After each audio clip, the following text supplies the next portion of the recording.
నమస్తే అండి, నా పేరు శ్రావణ్ కుమార్. మా వైఫ్ పేరు స్వరూప అండి. మేము నక్కపల్లి నుంచి వచ్చాము.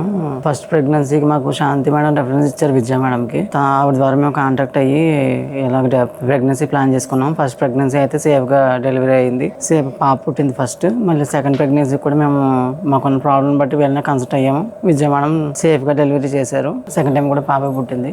ఇక్కడ స్టాఫ్ కానీ అవి కానీ అంతా ఎటువంటి ప్రాబ్లం లేదు. చాలా సేఫ్ గా సెక్యూర్ గా బాగా చూసుకున్నారు. ఇప్పుడు పాపను కూడా చాలా బాగా చూసుకుంటున్నారు, కేరింగ్ గా. అప్పుడు విద్యా మేడం కాంటాక్ట్ అయిన తర్వాత మేడంకి అంటే నా వైఫ్కి సికిల్ సెల్ ఉందండి ప్రాబ్లము. దానివల్ల మేము ఫస్ట్ నుంచి తర్వాత ఇంకో మేడంని అలాగే విద్యా మేడంని కాంటాక్ట్ అయ్యి ట్రీట్మెంట్ తీసుకుంటూ వచ్చాము. మంత్కి కూడా బ్లడ్ టెస్ట్ చేసుకోవడం, టెస్ట్లన్నీ కూడా రెఫర్ చేశారు. స్కానింగ్ కూడా ఇప్పటికప్పుడు తీయడం, రిజల్ట్ మాకు చెప్పడం, సేఫ్గా ఉన్నారని చెప్పడం, అలాగే సిచ్యువేషన్ క్రిటికల్ అయినప్పటికీ కూడా సేఫ్గా సెక్యూర్గా మమ్మల్ని గైడ్ చేస్తూ వచ్చారు. బాగా చూసుకున్నారు. సేఫ్గా అయితే డెలివరీ అయిపోయిన 3 daysకి మమ్మల్ని ఇప్పుడు డిశ్చార్జ్ చేస్తున్నారు. పాప కూడా సేఫ్గా ఉంది, అలాగే మా వైఫ్ కూడా సేఫ్గానే ఉన్నారు. ఎటువంటి ప్రాబ్లం లేదు. Thank you Apollo hospital.